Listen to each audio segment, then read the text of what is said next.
This will not make the final cut. Otherwise, I'll be sent back home. Hi guys, welcome to the podcast. We're here at the Editors post-production house in Sydney, and Joe was gracious enough to let us use the place. So thank you. No problem. To my left, I've got Adam, Joe in the middle, and Charlie. So what have you guys been up to? Yeah, just been cruising along, just waiting for Joe. It's already started. There it is. It's already started. Didn't have to say anything. So yeah, I'm a producer / production manager for Joe, really, and so we work together quite a bit. On all the numerous productions, short films, and promo ads and all that. So it's got a few things in the works that we've just been cruising along. A lot of writing for our own stuff at the moment. So it doesn't involve me too much, I guess. I've been writing side of things at the moment, so just waiting patiently. It's coming. But yeah, I guess me just in here. Yeah. Super busy in here at the moment. It's one of the busiest periods the company's ever had, so it's really good. And just looking at setting off some space down in Melbourne as well. Wow. The offices, so it's all go here really. Yeah.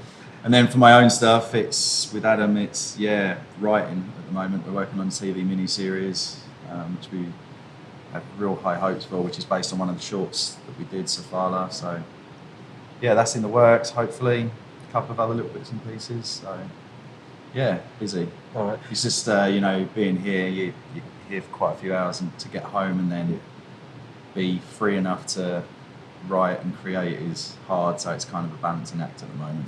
Okay. Yeah. But for those who are watching and may not know, so what is this place? I mean, besides being an awesome office, what happens in here?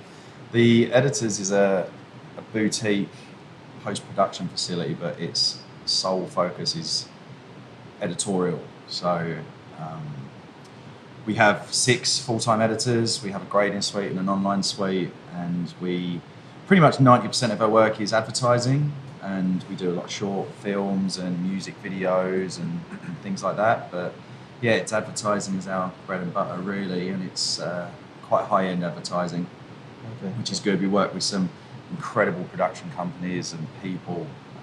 It's just a mad place to be. Constantly, every day, you're just meeting people that you want to be around, that are creating all the time. And I mean, the Editors is really good because, I mean, it says it in the name, all we concentrate on is the creative aspect of what we do. There's so many people that bypass that and go straight into just making stuff. Whereas here, we give our guys enough time to really try and think about story and, take time to create something amazing, really. Yeah, so that's the Editors. It's awesome. Yeah, it's good. But, Charlie, so what about yourself? I'm a producer. I'm currently working on getting a couple of films financed at the moment. Can't tell you too much, but yeah, it's a good time. It's not our film. Yeah. That's what we can tell you. So yeah, just working on a couple of films. So I guess why I got you guys out here was I wanted to talk a little bit about sort of film industry in Australia. So I mean, it's always fascinated me, how it all comes together, because it's really a kind of a very collaborative art form. Yeah. So that's what's so beautiful about it. Yeah. But so I mean, we'll start with I think film school or sort of any kind of tertiary education. Yeah, Adam. Okay. Well, I studied at SAE Institute in Sydney. It's quite a big audio engineering institute, funny enough. But started there with multimedia for a year, and decided that wasn't really my thing, and gave me a taste of the film. So I moved over to the video production side of things. It's only a 1-year course, which is good. It was what I wanted back then when I was young, and just to quickly get through education.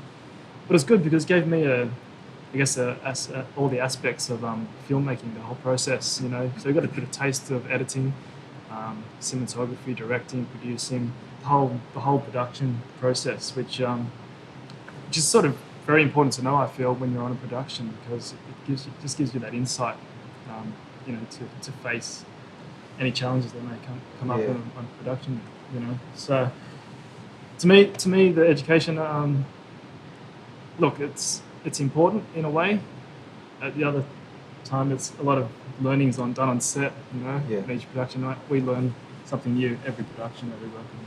Yeah. Every single production, we learn something new, and it's always a learning thing, which is great. But I guess having that groundwork under your belt sort of helps. So definitely. I totally agree with what you're saying. I mean, like I think editing is an art form in itself. We were talking about it earlier, and I find a lot of people that shoot. The really good shooters are the people that can edit, because they learn to sort of edit in camera. They know what kind of coverage they need for a particular situation, and then life is easy in post-production. But sometimes when people don't have that kind of insight, they either overshoot or they don't get enough. Do you know what that is? That's not necessarily, I don't know whether this is what you meant, but it's not really, I mean, in our experience, it's not just the people shooting it, it's the importance of the production manager, to be honest, that sort of stuff. If your pre-production is really organised, and you have decent storyboards, you have animatics, all this is thought about before you're even on set, and this is the point of the production manager and the producer, to make sure when you get to set, everything is organised, and that sort of stuff you don't have to think about, you just think about making it beautiful. I guess I was speaking from sort of my own experience, because the main kind of shooting I do is really event coverage, weddings, corporate events or corporate stuff, and where I'm used to working with a one or two man crew. You guys sort of do it all, whereas in a place like this, the client goes to an advertising agency, the advertising agency goes to a production company, then the production company comes to us. Everyone who's specific in their own field is brought into the project. It's not like a bit of a mix, I mean, that does happen, obviously, but for the jobs we do. Yeah, but I mean, bring it back to the topic of sort of education. Do you think that the places, the learning institutions, sort of really give you a grasp on that, or do you think that's something that you learn on the job? I think it's more so on the job, I would have to say. I did a year of film school, and kind of by the end of it, I studied producing there, only to kind of get certified as a producer. But I felt at the end of it, I didn't learn the foundation or the basics of producing a feature film, which is what I went in with the intention of doing. So I came out of there with very, very basic skills. I mean, it's a 1-year film school course in this country. You get 3 years compressed into one, and there's just so much information and so much to learn that you can't really get all of the necessities in the 1 year. So you graduate from the film school and you go out and start working in the industry, and then you just kind of realize that all these things you're learning on the job, you never would have been able to learn in film school. Totally. So, it just depends on what you're after with the purpose of going to film school, and what you intend on learning, because at the end of the day, some people say, I wish I never went to film school because I paid all this money and I learned on the job and blah, blah, blah. Whereas I'm very thankful I went to film school, because, I met a lot of good people and a lot of the resources and the contacts, and it's a good ground base to have, to base from, to work in the industry. I get that a lot. Like, people say the best thing I got out of film school or any kind of education is the networking, like people I met. Exactly right. That is exactly what I think is one of the biggest things of going to a film school or any type of institution, is that you build these connections, these networks with these people, because in the end, you're not, you don't want to be doing everything on your own. That's right. And I find it amazing how a lot of the film schools, the top film schools in the country, there's a certain reputation that they have. And for those who didn't attend those schools, you tell them that you did, and all of a sudden they think you're just this incredible filmmaker because you went there. But at the end of it, we've experienced these film schools, and we're like, hold on, it wasn't as great as I had hoped it would be, and I want you to know that I'm no better as a filmmaker because I went to this school. I think we have to be honest about that as well, because there's only a few schools doing it, and it's only really a privileged few that get to go to these schools. Like, people come out thinking that, wow, I went to the best school, and realistically, Australia as a country in the worldwide scheme of things, if you go to someone in Europe or America, I studied at, afters, no one will really know that. And the same as we don't really know what's happening in America. It's so insular in its little areas. I think that's why education, important, but it's But all up there's- to you as a person on set. If you are someone who's going to do well, you know, the cream of the crop or whatever That's it is, right. the cream rises to the top like as quickly as, you know, and Of course. if you're on set and you're killing it, you're going to make it. Well, that's it. And there's the two sides of the story. Is that the graduates? There's two kinds of graduates from the National Film School. Is that there are the ones that walk out and go, well, that wasn't that great, and I'm just going to go work and learn. And then there are the ones that walk out and say, I'm the best now that I've trained at the National Film School. And Yeah. I'm going to go out there and show them that I'm the best. And it's this attitude that you're better than everybody. And that's what really kills Australian film industry. And I have to say it because there's this auteur mentality Yeah. that's being perpetuated in the National Film School here, and it's quite poisonous because this is what's kind of, it's very overindulgent. It's a reflection of the films that we're making, and Okay. it starts kind of, I think, at the film school, but Yeah. continues on to. I think, I mean, I'm probably in quite a good position to see a lot of young people trying to get into the industry because I do all the hiring in here, you know, and, you know, runners as a runner position is where you start. And we try and keep runners for maximum 1 year because it's such a hard job that absolutely breaks your back and it kills you that after 12 months, unless you're lucky enough for a space to be available and for you to move up or you're good enough or whatever the thing may be, you have to move on. So we're constantly hiring young people straight out of school who are desperate to be in film. And like, if that's who's watching this, I've got a really scary fact, but like we had a runner's position available, right? It's like not much money. You're making coffees, you're making toast for people. You're the first in, you're the last out. So that's 8 in the morning till 8, 9 at night every day. It is hard work. Not the most desirable thing other than the fact of where it gets you. It's the first step on that, you know, that ladder that's crucial. But I had over 600 applications for one role. Do you know what I mean? Yeah. And that, far out, you know, that's insane. That's insane. And I tried to get into the industry when I was in London, like 10, 12 years ago, and that's the sort of numbers you're up against, and it was really hard. Yeah. And now working in the industry, people say it's who you know. Like, I can't stress enough how important that is because we're like in a business like this or production companies, they are so busy. They have not got time to go through 600 resumes. So how it goes, I'll tell you, all right? They're in an office and they go, do you know anyone? I'm desperate for someone to come in for the next week. And you go, yeah, my sister's next door neighbour's auntie's brother is like, and you're like, get them in. Do you know what I mean? And then, like, it's just how it works. It's very nepotistic, right? It's hard. But it's not Like, even about that. went It's just through that you're cutting costs and you're cutting time because you Yeah. need this position filled as soon as possible. Yeah. And if somebody can vouch for someone else, then just bring them in and let's get it done. It's I don't all want to have to about sit that. there and go It's through. all about that. And you know, the funny thing about that is, yeah, I had a resume to get into the industry or to get into this company. But from now, if I stay in this industry, if I'm lucky enough to be part of this incredible thing much longer, Yeah. I'm never going to need a resume again. Yeah. Because I'll just call people. You know, it's just Right. who you Yeah. know. It's But just how it goes. I think it's not so. It's. I mean, it is who you know, but I think it comes from your attitude. Yes. I guess Oh, it's more so. than It's anything. yeah. Like, even if you know people, if you're Yeah. an absolute twat, Yeah. you're not going to get recommended. You know what I mean? Like, Yeah. it's But- not going to happen. You need Yeah. to be someone who puts yourself out there and really Yeah. goes for it. Yeah.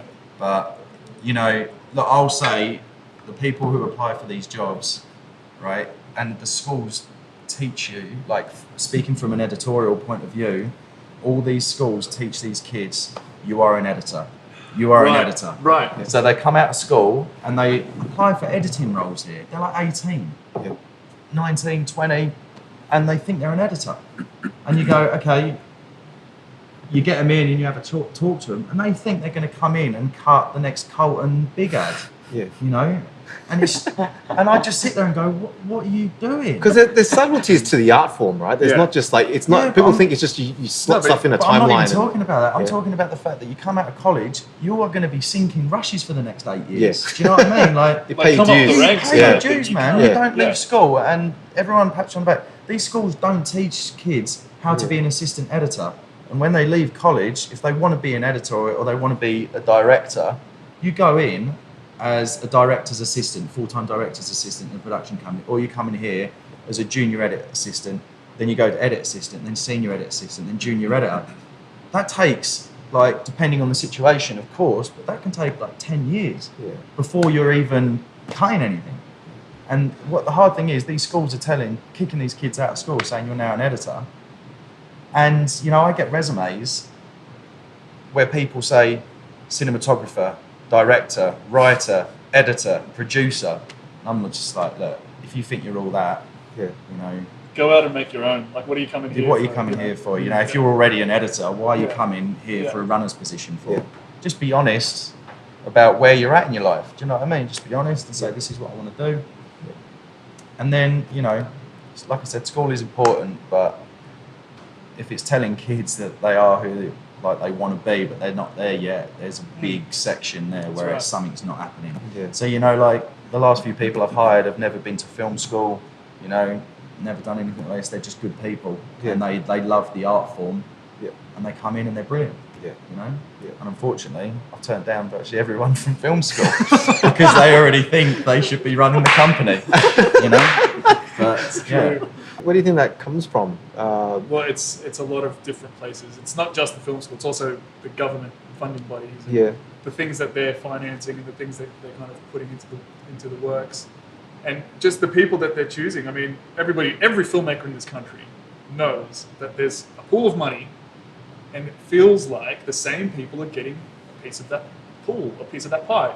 And all these other young filmmakers, like, you know, it's called development funding. Or, you know. But I guess that comes from sort of the fact that this industry is driven by the motto, it's who you know. You know what I mean? So I guess... Well, but, you know, if the first-time filmmakers want to get something made, they're going to have to, like, scrape the bottom of the barrel for years and years before, you know, getting the permission to do something. And this is the culture of permission that we've got in this country, where we need to like ask somebody and do this and go about this and go to government financing to kind of secure something. Whereas it's like in America, you just do it. You just go out and do it. Find somebody with money and get them to invest, and that's it.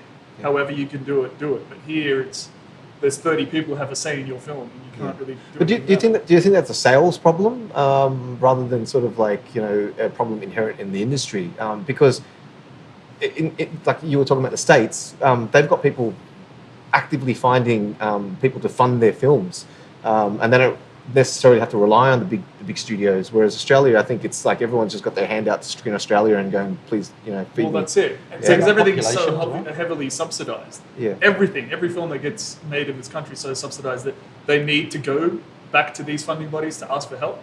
Whereas it's like if you have an Australian film that's set in the outback, like every other film is. I mean, what investor is going to come to this country and go, yeah, that looks interesting? And it's funny. It's kind of a weird situation where so many Australian filmmakers are so obsessed with the landscape and the outback, and they claim that this is a tourist thing and we want to show Australia our national identity, when 90% of the country don't identify with the outback because we're urban dwellers. We live in coastal cities, and it doesn't represent who we are. And if the movie doesn't get seen by people, then what are we doing?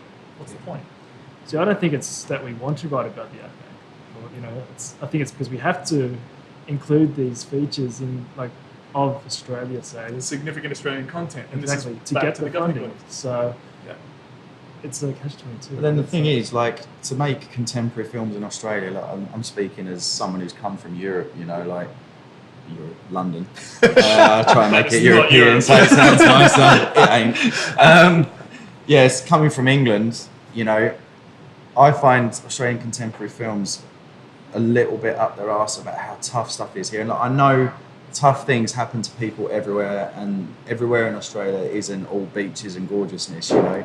There's some people struggling for money and all those things, but they try and make films here be like all about the gangsters and the drugs, when realistically it's such an easy place to live, this country.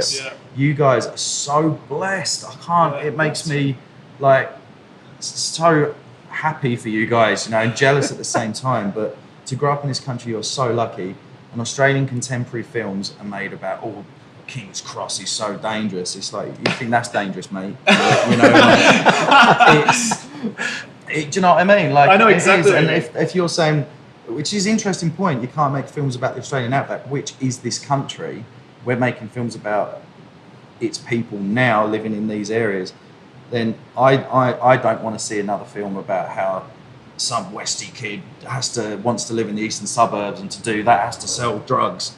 Yeah. Do you know? That's like, the same old story. Every short film from kids these days involves like a prostitute. Yeah. But it's Do you know what I mean? Like, the subject, it's very superficial. That's right. There's no depth to, what the film is about. I mean, speaking generally again, there are great films that come out of the country, but I find a big majority of the films, it's bloody boring. Like it is. Because I don't identify with it, like you said. I just don't identify with the characters or right. what the film is about. Because of this, the director's kind of vision, this whole visionary aspect of it, a lot of the characters that are driving these Australian films, it's very inward reflected. Whereas like the American stories, the American movies that we watch are so progressive and so story driven, not character driven, but story driven. Yeah. Whereas here we have to watch a character like stare off into the sunset for fucking 5 minutes because this is what Australians and the flashbacks, do, back back to the landscape, and then a close up of the eyes looking at the land, and it's just like, what are we doing here? What's the story? Yeah. Without naming names of movies or directors. it sounds like our film. Awkward. No, I love your film, totally. It's fucking awesome. But I guess there's a separation if you are talking like from a producer's point of view, and I'm talking from the making point of view. Right. But I think in terms of like writing the Australian film industry, I think is where that problem lies. Like the stories, you're saying directors are inward and stuff, which is true. And the stories, this is what I meant by, they're writing stories and they're trying to make stories that involve like hardship and depth. You know? Right. But realistically, this country is like a toddler. It's been around for 200 years or something, and I think you guys ignore all this wonderful history. It's sad history. It's a terrible history. What my lot did a few hundred years ago is terrible. But, it's awful. But that's all mostly forgotten about. And you try and make these stories that are all about the hardship and everything, but give it another 500 years and you'll have a lot to write about. But like in Europe and America, I mean, America's still a younger country, but in Europe, in London, it's been around for so long, and there's so much depth and energy to the place, But there's so much to write about. Also, such a cultural clash in that, and I posted a status update about this, but a lot of people I think misread or mistook it about how Australian culture in general are very cynical, and we have tall poppy syndrome about everything. Yes. And no matter what Australians do, if they want to accomplish something, other Australians will look at it and go, oh, whatever, mate, we'll never be like the States, so don't even try. And we shut each other down a lot. Yeah. Which is very unfortunate because, there are a lot of good films in this country. Besides, there are some not so good ones that we, have previously discussed. I love your one. I think that's a common thing is people sort of compare the Australian film industry to the US. To the bigger ones. Yeah. Why compare it? Why compare it? I think that like German cinema, French cinema, British cinema. I love that stuff, and they've got their own. It's because it's such a star-driven market that in order to sell the film, obviously you're gonna have some names in it. You need to have a good story. I was very lucky to sit down with a guy named Ted Hope, who's a massive US producer, and we were sitting at a round table one night at dinner, and he said, Charles, there's no such thing as the film industry. It's a marketing industry. Yeah. And as soon as, because he was like, marketing will get the bums on seats, but content is what keeps them there. And it just feels like in this country, as much as I love a lot of the movies here, we don't really hear about them generally. Yeah. But when we do, the ones that we do hear about and ones that we do go watch, they're so nihilistic that it just kind of feels like, why don't I even bother coming to watch this?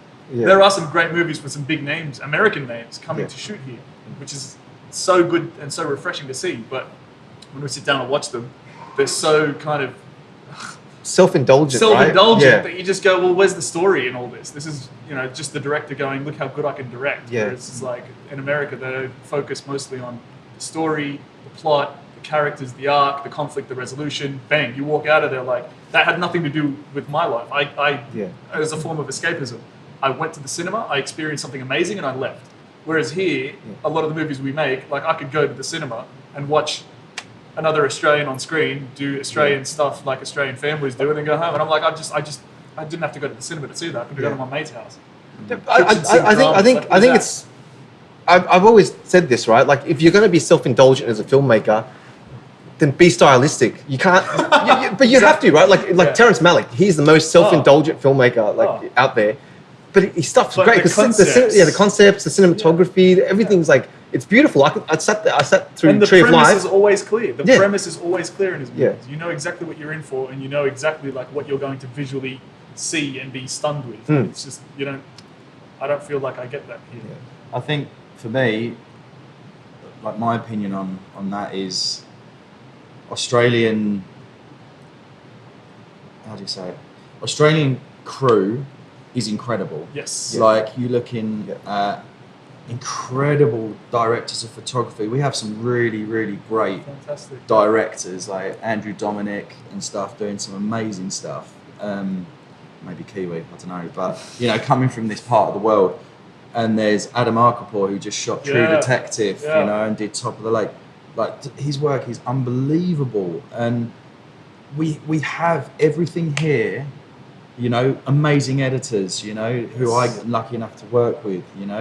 Alexander D. Franceschi cutting Top of the Lake and working in the States soon, and all this kind of stuff. There's some incredible people here. It's all here. You've got landscape, you've got everything you could ever want to film a movie. You've got mountains, beach, it's perfect. Different cultures, everything. Yeah. But something just doesn't click into place, and then I ain't the one to tell anyone to do it. But I think it's, this personally, I think it's the stories that are being written. We've got everything here to make it perfect. But it's just the stories that are being written, I just don't think are quite right. Like, you look at little teeny stories like going back home to a movie like This Is England, like England had during like the 70s and the 80s such problems with racism and all the different cultures. That's something for us to write about, I don't think you guys have that sort of stuff to write about. You don't. Apart from the fact that you're all racists. And taking the piss out of the fact that it's racism. True. But like, you haven't gone through, like, Sydney hasn't been bombed, I would sit there and listen to my grandparents as a kid tell me about how the bombs were falling, they were running to the tube stations. Do you know what I mean? You don't have that depth of life and culture. Just a life experience. Energy hasn't been here for that long for people to write these amazing stories. So you're writing either stories, like you're saying, that feel Australian or that you think should be Australian, like Outback, or you're writing stories about what kids are up to today, like prostitution and taking drugs all the time. And my experience of this country is everyone's chilled out, it's lovely, go surfing, like I said before, I'm not saying that it's all piss easy and parties here, but I'm sorry, like, everyone's just having a good time, really. Do you know what I mean? And I understand that's a hard place to write stories, because who wants to go and see a film about someone just having a great day? Do you know what I mean? Like, well, you can if you're clever. If you're clever enough, you can find stories in anything. And coming of age stories that are made here, I find are the best ones because they're based on life experiences. Like, I totally agree with you. Like, the writers in Australia just don't have anything to say because they don't have that. There's nothing. The largest cinema audience in this country is women over 50. Right? And we are constantly told. That's true. Yeah, I did not know that. So we're always working in the film industry here about you have to make a commercial film. You have to have a target audience, for instance, teenagers or whatever. So we have on our slate several films like horror thrillers or sci-fi or whatever. But then they'll get released in this country, even if we attach a name. Speaking population-wise and demographic-wise, how many people are actually going to go see this thing? And if we spend $2 to $5 million on this thing, knowing that women over 50 are the largest cinema audience in this country, how many teenagers are actually going to go see this thing in the domestic box office? What are we looking forward to? Well, teenagers here want to see American teens. Want to see Ryan Gosling getting his kit off.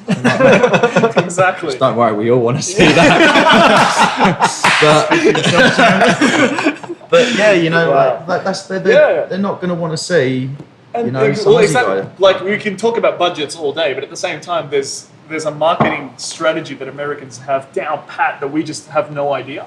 Like, we spend a small portion of the budget on marketing, whereas in America, 50% of the budget.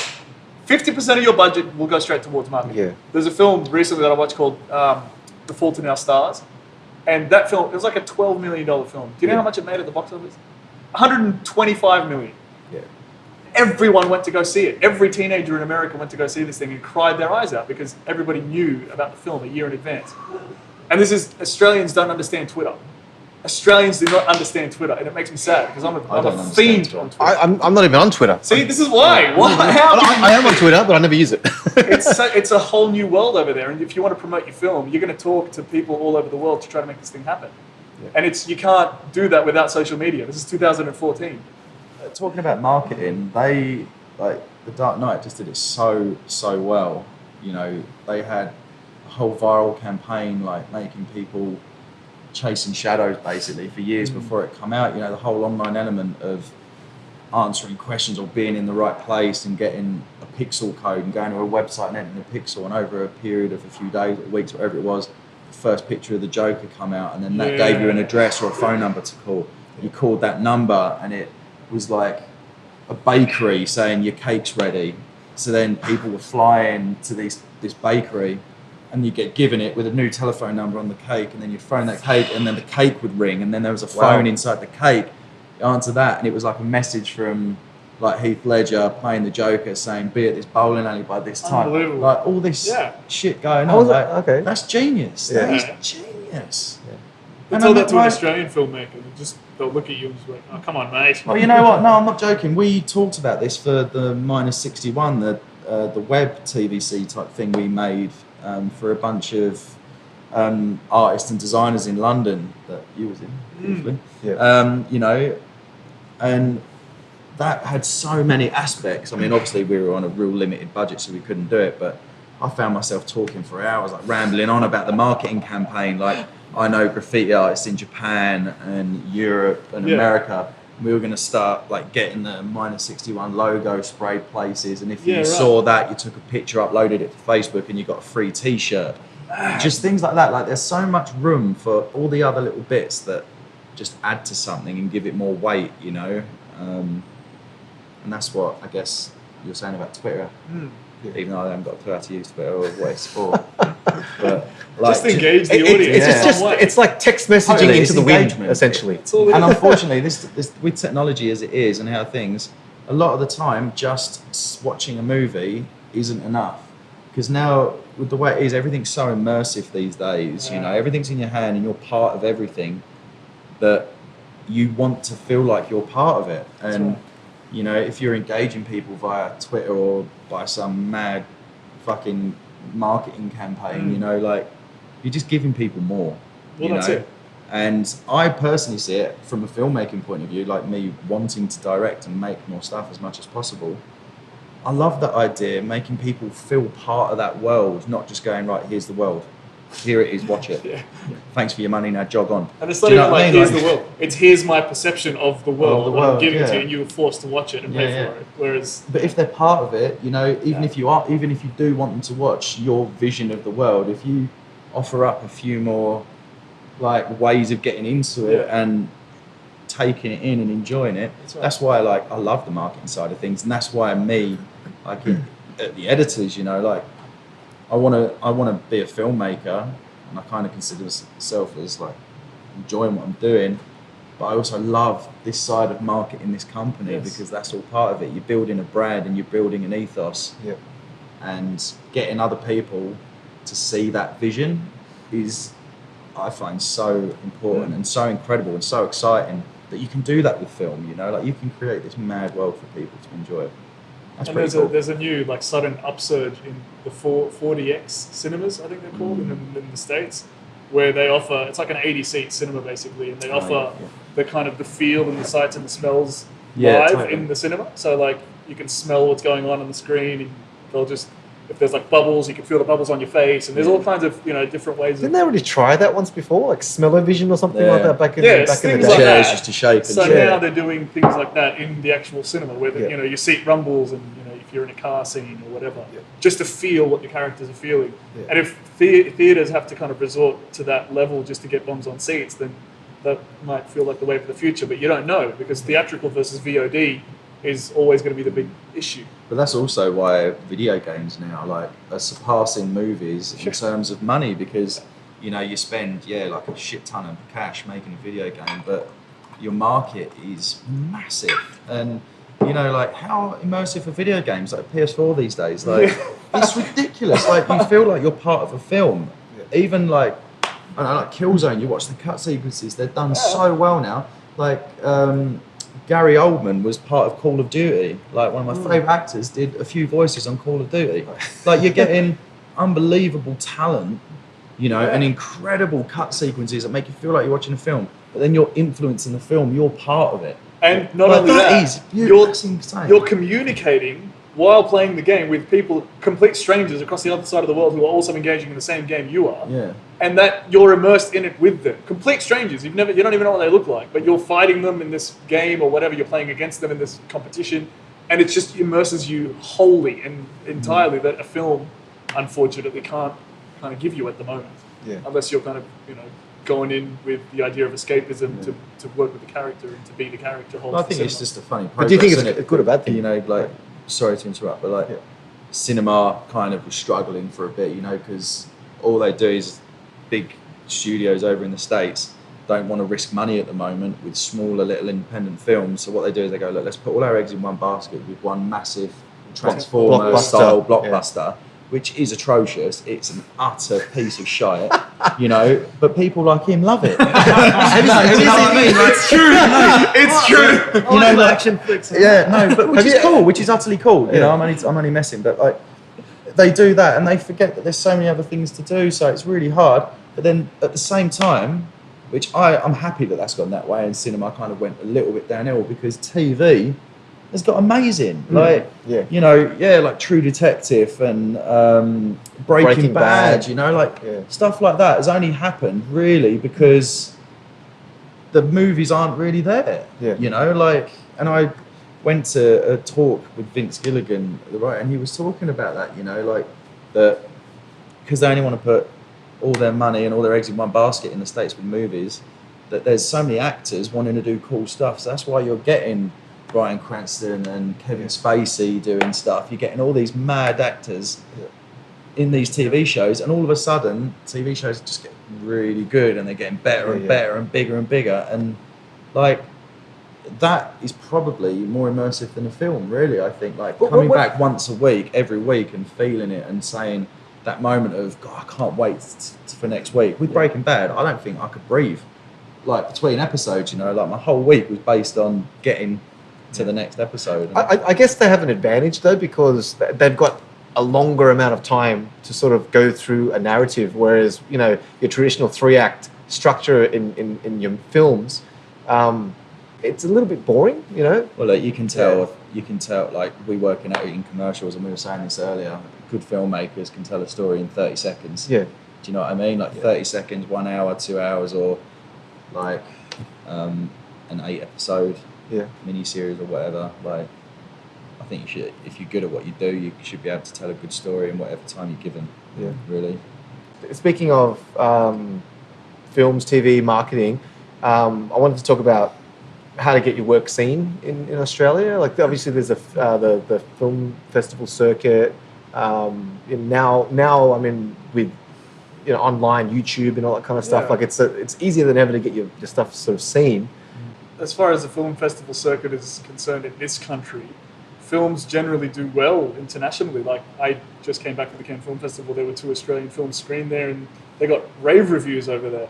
But no one in this country cared about that. No one watched them.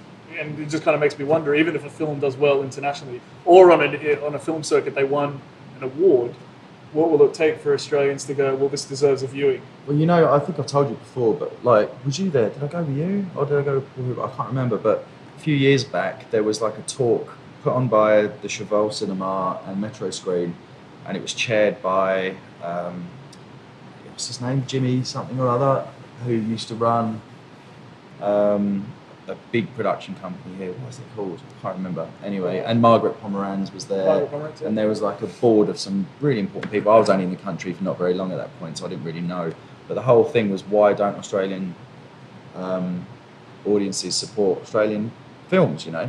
And it was really interesting to support that. Every 5 or 10 minutes, I just showed a couple of clips of people, Australians, random people in the street. What was the last Australian film that you saw? And people were like, Australia, you know? And you're like, yeah, okay, what else? And they're like, that's about it. You know, like I don't know, Australians don't want to watch Australian films. Really. Like, I'm talking generally, you know, like people who love film will make an effort, but they're not the people who are going to pay your wages and buy you a nice car and all that stuff. You need to activate a larger audience, and which is interesting. It's funny because like a lot of filmmakers will blame the audience, and when I posted that status and I was discussing before, really I wasn't trying to blame the audience. I was trying to like culturally, we always want to make sure that we're above everyone else, and I know that I've been in this country for quite a long time. I was raised in America, so like I've kind of seen the dynamic in both, the dichotomy. But given that, it's not up to the filmmaker to convince the audience to come watch their film. It's just like, make good films and then it will be seen. That's just kind of the rule of thumb in any industry, and that's in every country. It's not just in Australia. But I don't know, what will it take for, you know, an Australian to go, you know what, I'm going to go watch this movie? Like, what will it take? A good script and a good story and good marketing. Like, and that's kind of, what other answer is there? Yeah. I even like, I'm slating people, and I don't remember the last Australian film I went to see. You know how you get an Australian film scene. Don't market it as an Australian film. I'm serious. Like, there's a stigma attached to it. If you just market it as... With that question, how do you define an Australian film? Is it because it's made in this country, or because the characters are Australian? Or The is accent, it because mate. That's why it doesn't the do accent. well. The accent's horrible. It is. Yeah, it is. Because it doesn't even feel like a film anymore. It feels like you're watching your mates. You know what I mean? Because that's the kind of mateship, you know. But you know, like the Australian films that I remember being back home coming out were like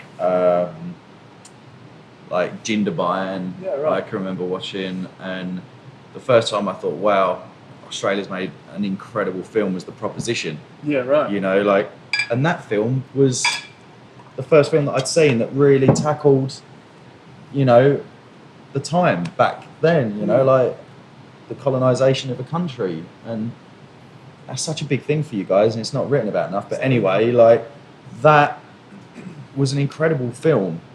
Incredible, and that did so well back home. Then do other audiences in the rest of the world want to see you guys moaning about how hard life is here? But when we know it's not. You know, like, I think we that's live what a it very is. Like, privileged life. Yes, yeah. But culturally as well, like a lot of after the Cronulla riots happened, okay, this was a big, massive thing that happened in this country, right? But the stories that have come out of that. And as a producer, I can tell you the scripts that have landed on my desk are primarily and predominantly Lebo guy and a white girl, blonde and blue eyes. She's from Cronulla and he's from Western Sydney, and they formed a love. Romeo and Juliet. They can't be together, and that's it. That's That's what I said literally earlier it. on.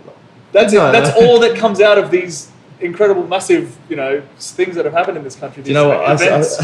I saw a mad little shit. Do you know? I'm sorry to the filmmaker if he watches this. The film was terrible, but the idea was really good, and that's what made it really enjoyable. Was this like Lebo guy walks onto a beach, and this like surfy Cronulla dude walk onto a beach, and they're looking at each other, and they're eyeing each other off, and like they're looking at their watch, and they've both gone to like the wrong beach to have a fight, and they end up like stuff happens along, and they end up they're playing cricket together, and they're like best mates by the end of it. You know, like that's a really funny idea. Yeah. Like I said, the film's rubbish, but like they ended up really good friends. Like that's probably quite a funny thing to come out of It's Cronulla quite riots, comedic you know? Like, aspect from it. You know what I mean? But a lot of the stories here that could have so much potential, they end up just being the same old drivel that you don't even want to see or hear. Yeah. Like, enough with the Romeo and Juliet piss take. I'm done. I don't want to see that anymore. but there's got to be a good story that But come like, out look, of that. on the other side of that, and please no one take offense to this. This is just me talking. God, here we go. I love it. No, but like, okay, I've worked with a couple of directors and a couple of producers who want to tell stories like that of worlds that they don't know about.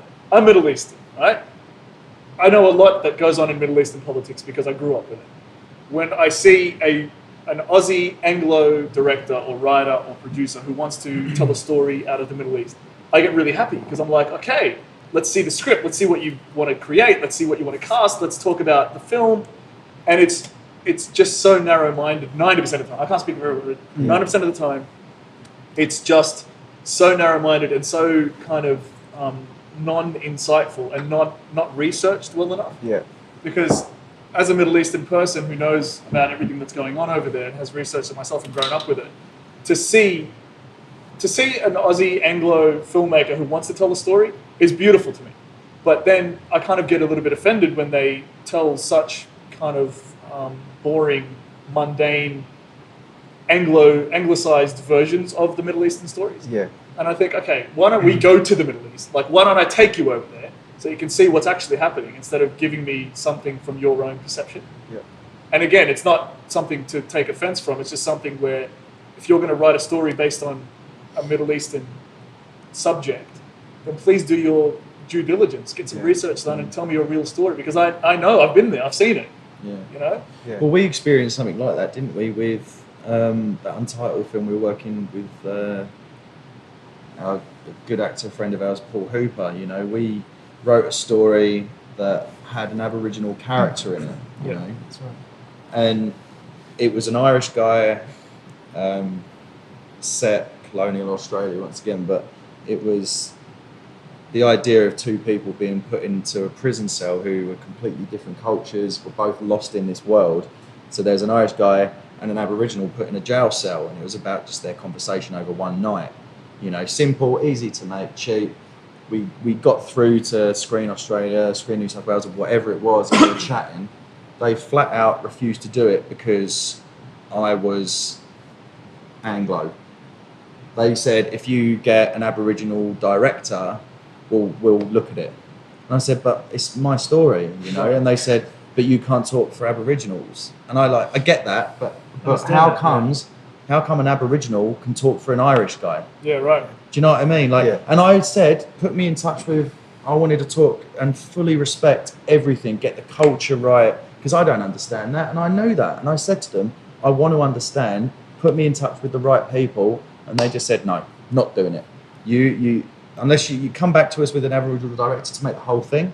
And I said, what about an Aboriginal co-direction? Like, no. Wow. And I'm just They like, shut you down completely. they shut me down. Shocking. You know, like, and I'm Wow. not saying the film deserved to be made at the time. I was like, this is the best thing ever. But Yeah, but the grounds on which they... the grounds on which to do it, there should have been more of a discussion of, look, we appreciate what you're trying to do. Let me put you in touch with a cultural advisor or whatever, you know. And that kind of has really made me disillusioned about getting things made in this country. Yes. Because, like I said, I understand, I completely get like the hardship that's happened, and for me to try and have a voice for their culture's not right. I get that. But it's got to be 50-50 in terms of like the funding and the understanding, because, like I said, how comes they are allowed a voice for a British person at the same time, you know? Like, It's true.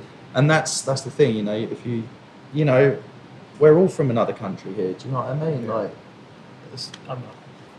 And we're trying as filmmakers, we're trying to support this industry. We're trying to give to this industry, but it just feels like the industry's giving to, you know, why don't they want to make there's those 15 stories? people in this country that are making movies. They're the ones who consistently. But why don't they want to make that? Why would they not want to make that story? Like, Well, this is what I mean. This is exactly kind of. Oh, you don't have the answer. Perplexing situation that I'm in. At the moment. But I think a good film is a lot like The Perfect Storm. You know, you have to have good writing. Do you mean the film The Perfect Storm? Yeah. No. I won't talk about that film. Yeah. But you know what I mean? Like there has to be sort of a good script with Well, this is good the thing. subject matter. If you want to go to a funding body, a government funding body, you have to have all these things in place, and you're going to have 30 people who have a say in your script and a say in the final cut and a say in every single thing you do. Yeah. Whereas if you're going to go out there and raise finance yourself, just get it done and get it made, and people will watch it, because it's your ultimately. If you want to make it, just go ahead and make it. And this is what I'm working on at the moment, because you can't rely on the subsidies anymore. Do you know, this is the problem. it is hard though to do that, to get money. You know, like we've made a couple of short films that we didn't really push to get money. We just paid for them ourselves. Yeah. We've done like 30 grand on a few Yes. films. Do you know We've what I done mean? it, We've yeah. all done that. Can't afford it anymore. Can't afford it anymore. Do you know what I Simple as mean? that. Because we've got life. And we've done too many of them to continue. Yeah, and I need to get married and buy a house and start having a family, you know. all But that stuff. like, to get funding, like I'm saying, it's really hard here. It feels like a bit of a boys' club. Yes, you know, this is what I mean. Like once you're in there, then you're in and you're in and you're in. Like, and I've dealt with a few funding bodies through certain aspects, and I'm not entirely sure the people there are in the job for the right reasons, who are making the big decisions. And through my experience, and it's hard, you know. Like, I'm sure there's many filmmakers that are much better than I am, more creative than me, and better at writing and all that stuff. And it's just like, how does that happen, you know? How does it happen? And I mean, it's obviously got to come down to budgeting from the government and stuff, because if there's not enough money for everyone to have a chance, then I don't know, it just seems really hard. Like, it's for you, I guess you're in that sort of role, and it's easy to say just go and get your film made. But how, like, I'm acting as you now, how do you get, do you know what I mean? Like, No, because where is it? It's hard. Like, is it just a lot of bad stories that they don't want to make? But then in that case, the stuff that they are making is rubbish. Well, that's exactly it, because they think that's the safe option. You know, they think so that they're being safe. They're very, especially after Tony Abbott with the funding cuts that we just experienced. And I think you nailed it on the head on the last podcast when you said the most creativity comes out of limitation or something like this. Yeah. And obviously, this is where it kind of, you have to really get creative with your financing now, because there's no one way of doing things. And those that keep relying on Screen Australia or Screen New South Wales or any government funding body in this country is at a loss, because they're not just going to fund everyone and anyone. And they're under their own restrictions and their own limitations as well.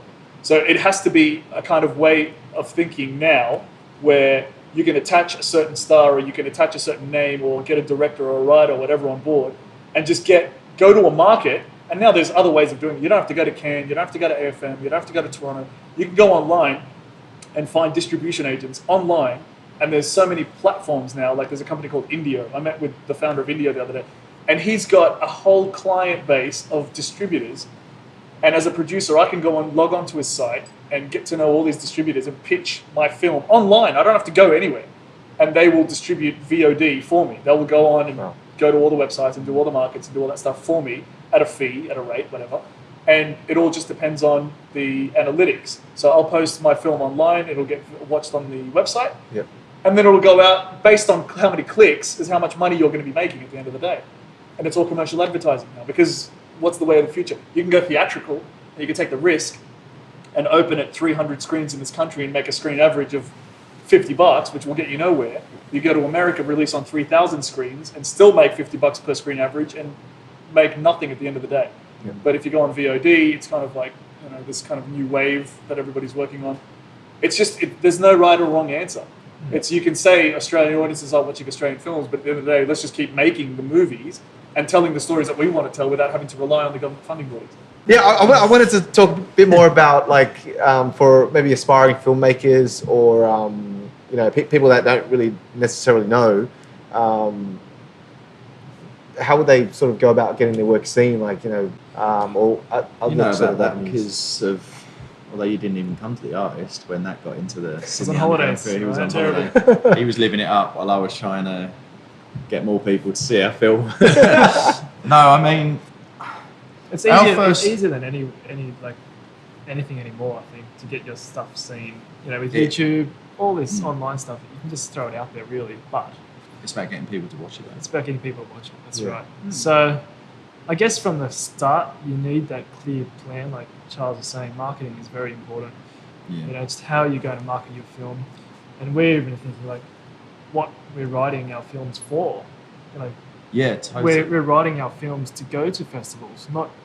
Before we were making stories that we think are cool, you know, and now we've gone, all right, well, the next one, we need it to be bigger, and we need, so we're basically looking at what festival we want to go to, what films they have been accepting, and what films have been doing well there, and just writing a story about that, which is, that's not necessarily art in its truest form, but right.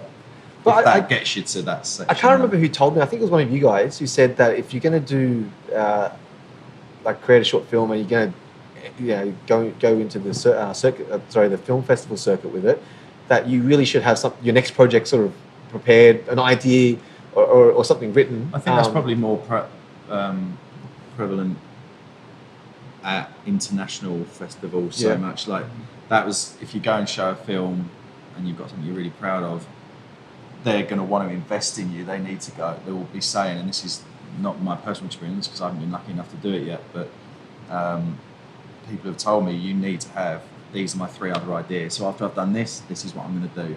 You know, they need to see that you've got a plan and you're not just going to like just paddle your way through one thing, you know. That's right, because a lot of shorts are actually made to get funding for the feature. So, you know, if you're going to go to a film festival with your short, you should have something ready to back up that feature, you know, to sell. You can't just rely on the short. Experience, that's very true, but it just kind of depends on the filmmaker's level as well. Like a lot of the guys that come out of film school, they get this impression where they're going to make a short and then somebody's going to watch it and they're going to ask for the feature and they're going to become millionaires in 2 years. It just doesn't work that way. The best advice I can give... Sorry guys. There goes my dream. The best advice I can give as far as the short films are concerned is that you really have to have the strategy to play the long game. And a lot of these, for an up-and-coming... I wish somebody told me this when I was making shorts. When you're first making short films, know what level you're on. So when you're submitting to the festivals, don't go submitting to Cannes and all the big boys. Don't do that because... Be confident in what you're doing. Yeah, like I get you're confident. But what you have to do, and this is strictly from a strategy point of view, is that go for the little ones, win the little ones. You can. Like you will go to, you know, Dungog or whatever, like all these kind of younger, smaller boutique festivals and get a few notches under your belt because the next film, they will see that you've got these notches under your belt and you'll go higher and higher and just keep by your 5th short film, that's when you start going to the big boys. Yeah. Because people will start to notice that this guy's won this and won that and won this and won that. And it just keeps creating a profile bigger and bigger and bigger. And, you know, there are some people out there that have made one short film that got into Cannes and you just go, okay, well, what the fuck? But, you know, there's always kind of a side story to that. But it also gives you a bit of room to sort of grow as well because, you know... That's right. Hone your craft. Yeah. You know, like learn, you know, come up in the ranks. Not all of us came up in the ranks. You know, I certainly started off as a runner. I did laundry for a director. Like this, I'm not even kidding. And as a small side anecdote, I remember there was another runner on the set and he got asked to do, this is about 5 years ago, he got asked to make a coffee for the director. And when he refused because he wanted to make sure everybody knew that that's not what he was there for. He was there to help to assist the director and to be, you know, and the director was kind of like looking at it, he's like, all right, well, Charles, can you go make the coffee? So I was like, of course I'm going to go make the coffee, you know. So I ran and then it was a couple of years later where he was still trying to look for work and I was getting work regularly because people knew. That's just your attitude. That's one of the things I've seen, like, you know, being on just sets with you guys, and I've been on not that many, but I've been on a couple of film sets before, and everyone leaves their ego at the door. You have to. Yeah, nobody nobody has any ego when they're on the set. Like you know, everyone's there just to do what they need to do, and that's it. That's right. You know? They're the successful ones, right? Yeah. They're definitely successful ones. Of course. Yeah. But I mean, in terms of getting your film seen, my experience of festival things, our first little film cost us $5,000, for instance. We knew it was a slightly more artistic, sort of avant-garde style narrative, so we went to the more artier festivals. And it did well. It got into New York, didn't it? A couple of festivals in LA. Really Fest in New York. Yeah, Sydney Underground Film Festival was really good, and we had it screened there, and we won a couple of really big awards at Sydney Underground Film Festival. You know, and that was, like you said, just understand the audience of that story. You know. And yes, Sydney Underground Film Festival is a teeny little festival, but to have that, even the experience, like I'm smiling now, sitting there, watching your film, like at a festival thing, and everyone afterwards wanting to talk to you. Oh, did you direct that? And it made me feel like a filmmaker, and that was my dream. Yeah. You know, and can you imagine just like doing that in Cannes or Sundance or something? You know, like. Yeah, so it's a really good experience. Don't discount the small festivals, like as just small festivals. Like I say, it's experience. It's an award. It's you know, growing. That's right. And it's amazing. But yeah. But Adam did most of the festival application, so I don't know much about actually getting it there. But money, in fact, actually. Money. It's something that people don't consider. You got in your Festivals cost budget. money. Your budget's $5 grand. Festival, You're going to yeah. spend another grand At least. entering That's festivals. like, Yeah. that was scrounging on that. That was scrounging. So take me through the application process or the entry process. Well, essentially, each festival, you need to firstly cough up the money, and they'll request, for a couple of copies of the actual short, whatever the film that you're putting through. So postage, you got to think all about. the postage, it costs us to send these DVDs out to them. Yeah, and you have to have in the specific application, like you need a perfect log line, you need Exactly. a perfect one paragraph synopsis, a full page synopsis, a translation synopsis, and you're just going, It's all how this the fuck paperwork. am I going to like- put all this together in Yeah. It's one really night? hard. So work. it's like really a hard little work. kit you have to come Yeah, up it's with. a press kit, Press and kit. you need footage, some behind the scenes footage, or if you need, Some stills stills. photography that you took on set, stills of the characters. There's just so many different aspects of Bios. trying to get out the bios are the worst thing. Try to get an actor to give you their bio. Like, let Yeah. me see you do that. Email them, call them. Let me see them get back to you, like within a couple of weeks. Bios are so hard to do as well because you can't write it from the third person. Yeah. You sound like an absolute cock. Oh, I did this and like, that, and you're just yeah, like, and I'm a dick. Then you try and make a joke of it and try and be funny, and then you're just like, that's rubbish as well. So, It's true. that's the horrible bit I found. But yeah, It's so true. it's a lot of hard work, and you have to plan that as part of your filmmaking process, and that's something we learned. Do you know what I mean? Like, Definitely something we didn't expect. we didn't expect. You just think, Yeah. oh yeah, do that, send that off, and it's like, oh, $60. I'm like, $60. Yeah. For a festival. For a festival, and you're like, oh, On well, average, you it's need to be in it between- to yeah. But win what it. does so that money go towards? Like, Holding the Just festival. the entry. Oh. Well, don't even get me fucking started on that, man, because what's that festival, that shit one? Don't drop any Flickerfest. names. I'm doing it. Flickerfest. I think it's Flickerfest. Yeah. You pay your money for a ticket, and all these filmmakers are paid money. Right? I understand shit happens in these events, live events, but like the screen died at the cinema. It was out of sync for like No an hour. way. They're messing around with it, and then they had to move us inside. All these little things. You're like, kidding. these festivals, they charge you a lot of money, and I think it's just some tosser in his bedroom, like, I'm going to start a festival in a car park or something, Like, do you know what I mean? Like, if you're going to do it, take it seriously and respect the fact that there's hundreds of filmmakers wanting to be part of your This festival. is their life. Create something. Literally. Create something worthwhile instead of spending all this money and you get into the festival and it's just like no one knows what they're doing.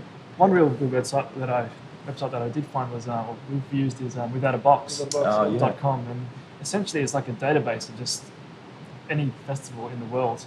That's really handy, that. And it's very handy. It's like literally you can do all your if the film festival goes through without a box. Just a few clicks away. You can just Exactly. submit, pay, Exactly all right. that good stuff. Because you upload all the stuff to it, don't you? Like your synopsis, and then you Everything. can The just whole press click, kit. drag that Yeah. onto that, drag that into that, and you can just It's it's pretty much like text fields just to put in all that entire press kit, upload your video. And it gives upload you your all the stills. information you need about the festival as well, Exactly. like opening dates, closing dates, Yeah. all that The kind type of whether it's, festival it is, if it's for Yeah. shorts, for features. whether they're if- CAN certified, and just all kinds of different things. Yeah.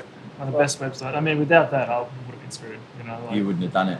Yeah, it was like, stop this. but there's a lot of there's a lot of requirements for them as well because they're being screened publicly. Like you have to get certain things clear. Like you can't have trademarks, registered trademarks in the background, some shots and all that kind of stuff, right? It's the standard it's- kind of stuff. That's kind of part of the film. That's Yeah. your deal with whatever company is labeled in the film or whatever. Yeah. That has nothing to do with them. But essentially, when you're handing over the film, you're giving them the right to screen. You're giving them the right to possibly edit. You really have to go through the contract. Oh, they can edit it as well. Just depending on what kind of platforms they're going for. If it's just at the film festival, they can't touch Oh it. right, yeah. But if may they're going edit to be for the posting it trailers or for something. commercials Oh, or right, whatever yeah, okay. on their website, they have the right to kind of. I thought you meant they had the right. And I'm like, you turn up to the festival and that's not my No. fucking cut. What the fuck is this If shit? they're going to do like a trailer for their website Oh, and they want okay. to feature your film in it, then they have the right to and all that kind of Oh, stuff. okay, yeah, It's fair just enough. a lot of different parts of the contract that you really have to pay attention to. Yeah, just be careful. Make sure you read the Yeah. fine print, I guess, and Yeah. the terms and conditions, and even little things like whether your film has been screened before. If you've just plonked it onto YouTube, and a lot of film festivals don't like that. Oh, so you're not eligible. Won't be eligible to. 'Cause I know enter. Tropfest has that plan, policy, yeah, right? Yeah, your festival plan has to come before your online release. Do you know what I mean? Like, you need to get it to everywhere, and when you kind of don't think it's going any further on the festival circuit, that's when you put it online. Yeah. Certain film festivals you can still go for, but the main ones you need to pick your A list, like 5 or 6 festivals or whatever, you know, and once they're done, you can start thinking about online bits and pieces of them. All right. Maybe we'll close with a couple of closing statements. So, Adam. Don't eat yellow snow. I don't know what to say. I mean, yeah. I don't know, shout outs. Shout outs. Yeah, Shout outs to my crew. Seriously, the crew that we've worked with, we've worked for practically nothing. And, you know, and some of them come back constantly to all my productions. And as soon as I call them, they'll come. You know, it's like Yulia, our makeup artist, one of our key makeup artists. She's been great across all our productions. Yeah. She's fantastic. Ryan Osman is an awesome first He's a good man. And he knows his gripping and gaffering very well as well. Who else do we have? Blake Friel. Yeah. He does all our audio stuff, and I he's love amazing. that guy. He's a genius. So yeah, without you guys, I mean, seriously, There's plenty more of you. There's plenty of them, but you know, it's what makes these films come alive. It's the crew and The relationships and stuff, especially when etc. you're in 0 degree temperatures, as you know, filming a film in the middle of nowhere, sleeping all in the same room, you know, having good people around you really makes a difference. Yeah. And when Yeah, you're right. feeding them like crap, basically, because we Snacks can't every afford night. snacks every night. What was that stuff? That was Subways. Subways during the Oh day. my god. That's atrocious, man. Like, but anyway, like it's those relationships that are key to making something. Yeah. But the only thing I'd add, like going back to trying to get work and stuff, from my experience of hiring people here, is don't try and be bigger than who you are. You know, like what is sort of the thing. Like if you want to come in as a runner, just be honest. Say, I just need an opportunity. I've studied this at school. I'm still open to a few things. I'm just really passionate and keen. Don't come in here and tell me you're a director and filmmaker and list your films you've done, because employers don't care. Yeah. Do you know? They just don't. So if you're going to be leaving school, you want to get in as a runner somewhere or whatever, just be honest about where you're at in your life, and that comes through really, really well. You know? Yeah. I think that applies Just don't to try and be a lot of something you're things. not. Of course Yeah. it does. Yeah. Of course it does. Yeah, But something you when learn. you get resumes with 4 pages of credits, do you know what I mean? Like, and you're coming in to make coffees for people. It's important that you're interested Yeah. in the industry. Mention that, you know. Yeah. But yeah, don't go to places and say, don't go to, you know, like Revolver Films or Plaza Films or Good Oil Films, massive production companies, you know, and say, oh, I'm a director. You know. So that's it. That's all I'd say. It's just know where you're at, be confident in that, and just go for it. Yeah, I think that's great advice. What about And Charles? as an extension to that, if you really, you know, if you're coming out of the film school and you really want to continue, you start working, you continue working, just kind of be humble enough to go in and look. A lot of these guys will want to help you if you're willing to intern. I interned only a year ago. Only a year ago, I was working for 3 months on a film for nothing, for zero. But the EP of that film was really kind and really kind of.